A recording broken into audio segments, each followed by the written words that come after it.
ରାତିରେ କିଛି ଏମିତି ଶବ୍ଦ ଯାହା ଆମକୁ ଡରାଏ ନାହିଁ, କିନ୍ତୁ କିଛି ଶବ୍ଦ ଆମକୁ ଭିତରୁ ଭିତରୁ ଭାଙ୍ଗି ଦେଇଥାଏ।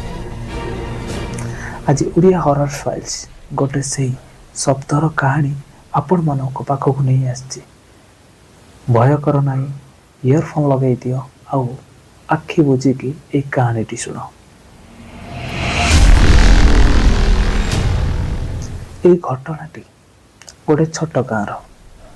ସନ୍ଧ୍ୟା ପରେ ସେଠି ଲୋକ ବାହାରକୁ ବାହାରନ୍ତି, କାରଣ ରାତି 11ଟା ପରେ ପୋଖରୀ ପାଖରୁ ଶୁଭାଯାଏ କିଛି ପାଉଁଜିର ସ୍ୱର।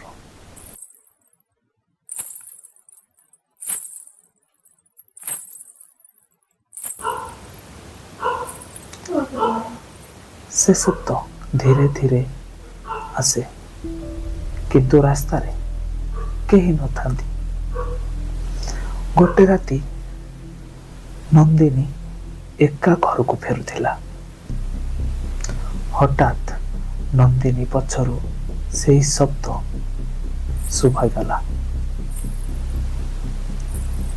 ସେ ହିମ୍ମତ କରି ପଛକୁ ଚାହିଁଲା, କିନ୍ତୁ ପଛରେ କେହି ନଥିଲେ। ଆଉ ସେତେବେଳେ ନନ୍ଦିନୀ ତଳକୁ ଦେଖିଲା। ନନ୍ଦିନୀ ଦେଖିଲା କି ତାର ପାଉଁଜି ମାଟିରେ ଛୁଇଁ ନାହିଁ।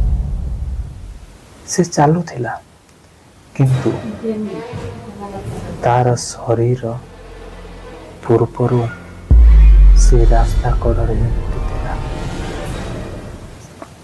ଆଜି ବି ସେ ଗାଁରେ ରାତି 11ଟା ପରେ ପାଉଁଜିର ଶବ୍ଦ ଆସେ। ଯଦି ତୁମେ ଏମିତି ଶବ୍ଦ ଶୁଣିଛ,